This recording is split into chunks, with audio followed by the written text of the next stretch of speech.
Sir Tirumala Tirupati దేవస్థానంలో ఒక విచిత్రమైన మోసం జరిగిందంటే ఒక వార్త ప్రచారం జరుగుతుంది సార్. అది అంటే డబ్బులు లెక్కించేవాడే డబ్బులు కొట్టేశాడు అంటున్నారు. మరి ఇది ఏం జరిగింది? అది ఏ విధంగా చేశారు సార్ ఆయన?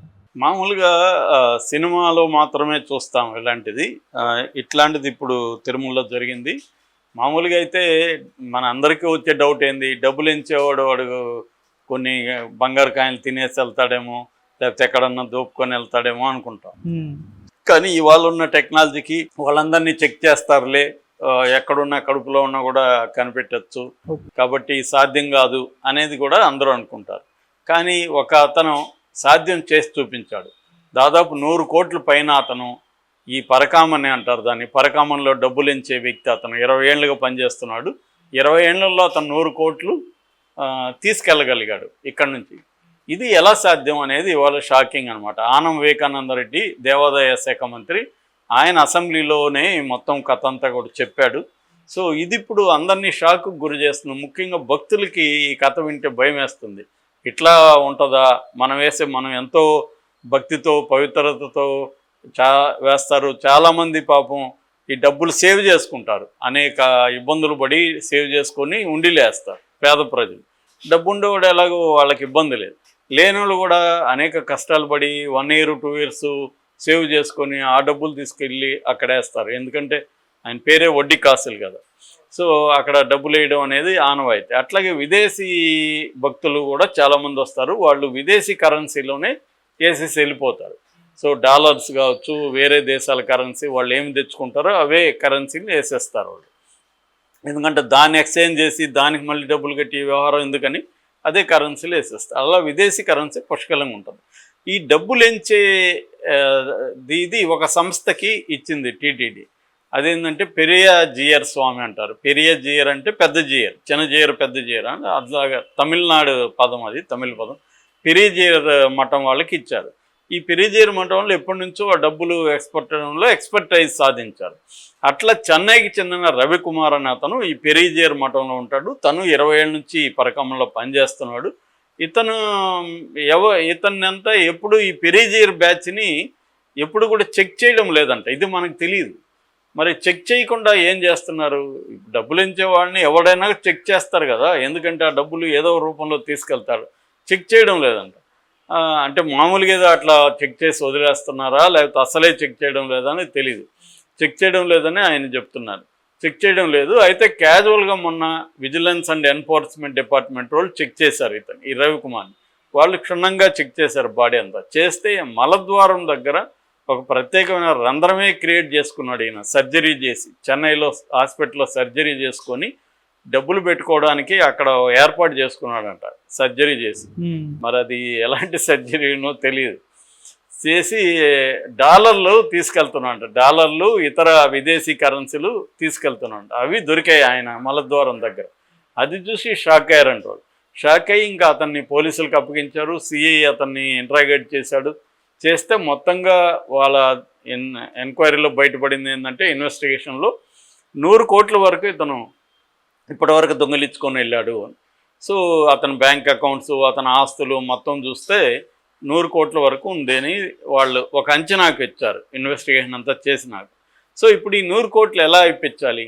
అసలు ఈ విషయం బయటికి తెలిస్తే టీటీడీ పరువు పోతుంది, దేవుడి మీదనే ఇది వస్తుంది అని చెప్పి బయట దీన్ని చెప్పొద్దని సిఐ, ఈఓ అందరూ కూడా, చైర్మన్ అందరూ కుమ్మక్కయ్యి ధర్మకర్త మండలికి కూడా చెప్పి, అరే బాబు ఇది సమస్య, మన టీటీడీ పరువు ఇంటర్నేషనల్గా పోతుంది ఈ వార్త బయటకు వస్తే అని చెప్పి ఏం చేశారంటే దీన్ని హషప్ చేసి అతని దగ్గర డబ్బులు ఎలా మరి వెనక్కి, చట్ట ప్రకారం అయితే దీన్ని కోర్టులో పెట్టాలి కేసు.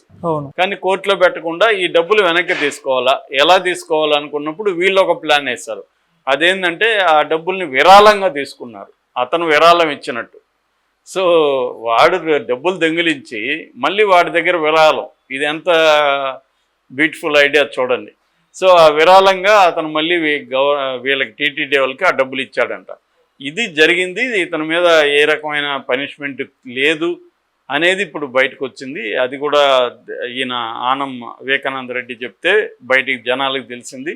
అయితే దీని మీద కూడా ఎందుకును ఈవెన్ తెలుగుదేశం మీడియా కూడా బలంగా దీన్ని హైలైట్ చేయలే. మామూలుగా జగన్ గవర్నమెంట్ ఉంటే ఈ విషయాన్ని ఓ అని చేసేసి ఉండేవాళ్ళు, ధర్నాలు చేసి ఉండేవాళ్ళు, రాస్తారోకోలు ఇవన్నీ జరిగేవి, రాష్ట్ర వ్యాప్తంగా ఇష్యూ చేసేసి ఉండేవాళ్ళు. ఇది తెలుగుదేశం ప్రభుత్వం ఉంది కదా, సైలెంట్గా ఉన్నారు. ఏదో చెప్పాడులే ఆయన మినిస్టర్ అన్నట్టుగా సైలెంట్ అయిపోయి గమ్మున ఉన్నారు. ఈ వీళ్ళు కూడా చేమకొట్టిన దొంగలాగా వైసీపీ వాళ్ళు కూడా గమ్మున ఉన్నారు. ఎందుకంటే అది వైసీపీ ప్రభుత్వం ఉన్నప్పుడే కదా పట్టుబడి, వాడెప్పటి నుంచో చేస్తున్నాడు. ఏ ప్రభుత్వం ఉన్నా వాడిని ఏం చేయలే. కానీ వైసీపీ ప్రభుత్వం ఉన్నప్పుడు పట్టుబడినప్పుడు వాళ్ళే కదా దీన్ని అసెప్ట్ చేసింది. అందువల్ల వాళ్ళు కూడా మాట్లాడలే. ఇట్లా ఈ రెండు కారణాలతో రెండు వైపులా కూడా దీని గురించి ఎవరు మాట్లాడు. నిజానికి చాలా సివియర్ విషయం ఇది. అందుకంటే ఇంకా ఎవరెవరు తీసుకుపోయారో ఎలా తెలుస్తుంది?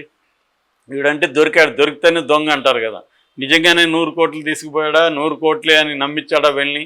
ఎందుకంటే ఎప్పటి నుంచో 20 ఏళ్ళుగా ఇతను రోజు డాలర్లలో తీసుకెళ్తున్నాడు అనుకో. అది ఎన్ని డాలర్లు పడతాయో ఏంటో ఆ డీటెయిల్స్ ఏం చెప్పలేదు. వాడు మరి ఏ సర్జరీ చేసుకున్నాడు ఏంటి ఇవన్నీ చెప్పాలి కదా జనాలకి.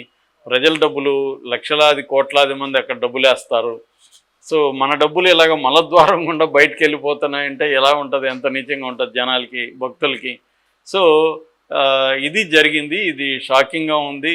అంటే టీటీడీ మామూలుగానే ఎక్కడ డబ్బు ఉంటుందో అక్కడ అవినీతి ఉంటుంది, అక్రమాలు ఉంటాయి, ఖచ్చితంగా అన్నీ జరుగుతాయి. టీటీడీలో నేను చిన్నప్పటి నుంచి, మా తిరుపతి కాబట్టి చిన్నప్పటి నుంచి చూస్తున్నాను. ఖచ్చితంగా టీటీడీలో ఏ ప్రభుత్వం ఉన్నా ఇవే జరుగుతుంటాయి. మొన్న కూడా అతను ఎవరు చంద్రగిరి ఎమ్మెల్యే, ఆయన 300 మందికి ఒకేసారి దర్శనం, మహాదర్శనం చేయించాడు ఆయన. ఎమ్మెల్యేలకి అవి రికమెండేషన్ లెటర్లు వాడాను. సో ఇది అందరూ చేస్తారు. అధికార దుర్వినియోగం అనేది టీటీడీ దగ్గర అందరూ చేస్తారు. ఎందుకంటే ప్రతి ఒక్కడు స్పెషల్ దర్శనం కావాలని కోరుకుంటారు. అక్కడున్న జర్నలిస్టులు ఇదే పని చేస్తారు, పోలీసులు చేస్తారు, అక్కడున్న వ్యాపారవేత్తలు, వ్యాపారస్తులు చేస్తారు, ఇంకా రాజకీయ నాయకులు చెప్పాల్సిన అవసరం లేదు. ఇవి కాకుండా అక్కడ రకరకాల ఆర్థిక లావాదేవీలు ఉంటాయి. డబ్బులు ఎలా సంపాదించాలనేది అక్కడ ప్లాన్ చేస్తారు. అది కూడా జరుగుతున్నాయి. గతంలో రోజా మీద వీళ్ళ మీద అంతా కూడా విమర్శలు వచ్చాయి, దర్శనాల స్కామ్ అని. రకరకాల స్కాములను అక్కడ బయట పెట్టారు. కనీసం ఇప్పుడు తెలుగుదేశం ప్రభుత్వం గతంలో వైసీపీ మీద ఏ ఆరోపణలు చేసిందో వాటన్నిటిని నిగ్గుదేల్చే పని చేయాలి. అది చేస్తుందా? ఊరికే ఇట్లా చెప్పి, ఎందుకంటే అది చేస్తే వీళ్ళకి కూడా వ్యవహారాలు, వీళ్ళు మళ్ళీ చేయలేరు కదా, వీళ్ళు కూడా చేయాలి. ఊరికే అవి చేస్తున్నట్టుగా నటిస్తారు. ఏ గవర్నమెంట్ వచ్చినా ఏంటంటే గతంలో జరిగే అవినీతులు ఇది మీద ఒక కొలిక్ అయితే తీసుకురారు, లాజికల్ ఎండ్కి తీసుకురారు. ఊరికే అరెస్ట్ చేయడానికి వాడుకుంటారు, వీళ్ళు మళ్ళీ చేస్తుంటారు. ఎందుకంటే వీళ్ళు చేసేదాన్ని ప్రశ్నించకుండా ఉండడం కోసం, వాళ్ళని ఆపడం కోసం వాళ్ళని కేసులు పెడతారు. ఇది మోడస్ ఆపరేండి అనమాట. అధికారంలో ఉన్న ప్రభుత్వం, పార్టీ గతంలో అధికారంలో ఉన్న పార్టీ మీద కేసులు ఎందుకు పెడుతుందంటే, ఒకటి అరెస్ట్ చేయాలి, రెండు తాము చేసేదాన్ని వాళ్ళు గట్టిగా పోరాడకుండా వాళ్ళని కంట్రోల్ చేయాలంటే, ఒరే బాబు నువ్వు కానీ ఏమన్నా నా కరప్షన్ గురించి మాట్లాడితే నీ కరప్షన్ గురించి నీ కేసులు పెట్టి జైల్లో పెట్టేస్తా, కాబట్టి నువ్వు సైలెంట్గా ఉండు, ఊరికే డ్రామా ఆడు కానీ గట్టిగా చేయొద్దు అని. ఇది ఒక లోపాయికారి ఒప్పందం ఇరు పార్టీలకి. అందుకనే మనం చూస్తే ఎవరు కూడా అధికారంలో ఉన్న పార్టీ, గతంలో అధికారంలో ఉన్న పార్టీకి యాంటీగా లాజికల్ ఎండ్గా తీసుకెళ్లరు. కేసులు ఉంటాయి అంతే. ఇప్పుడు జగన్ మీద కేసులు ఉన్నాయి, 20 కేసులు. ఆ కేసులను ఎందుకు 10 ఏళ్లలో ముందుకు వెనక్కి తీసుకెళ్ళలేదు బీజేపీ? అంటే జగన్ కంట్రోల్లో ఉండాలంటే జగన్ మీద కేసులు ఉండాలి. ఇదే పని ఇప్పుడు చంద్రబాబు కూడా అదే పని చేస్తాడు. వైసీపీ వాళ్ళ మీద కేసులు పెట్టి వాళ్ళని కంట్రోల్లో ఉంచుకోవడమే చంద్రబాబుకు అవసరం, అంతకంటే దాన్ని ముందుకు తీసుకెళ్ళరు.